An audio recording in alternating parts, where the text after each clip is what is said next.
सविष्टस्तविरो ध्रुवः आग्राह्य शाश्वतः कृष्णो लोहिताक्ष प्रदर्दनः प्रभूतस्त्रिककुब्धाम पवित्रं मङ्गलं परम् ईशाय प्राणदः प्राणो ज्येष्ठश्रेष्ठ प्रजापतिः हिरण्यगर्भो भूगर्भो माधवो मधुसूदनः ईश्वरो विक्रमी धन्वी मेधावी विक्रमः अनुत्तमो दुराधर्ष कृतज्ञ कृतिरात्मवान् सुरेशः शरणं सर्व विश्वरेता प्रजाभवः अह संवत्सरो व्याल प्रत्ययः सर्वदर्शनः अजः सर्वेश्वरः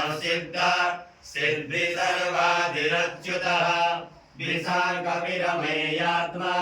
सर्वयोगविनिश्रितः वसुर्वसुमना सत्य समात्मा संवितः समः अमोघः पुण्डरीकाक्षो वृषकर्मा वृषाकृतिः रुद्रो बहुशिरा बभ्रो विश्वयोनिसुचिस्रवः अमृतः शाश्वतः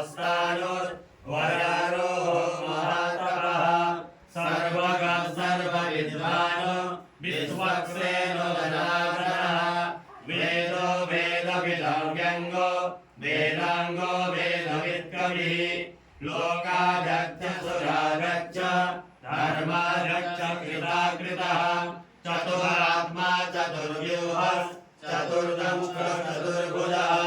भ्राजिष्णुर्भोजनं भोक्ता सहिष्णुर्जगदाधिजः अनघो विलयो देता विश्वयोनि पुनर्वसो उपेन्द्रो वामनः प्रांशो रमोघः शुचिरुर्जितः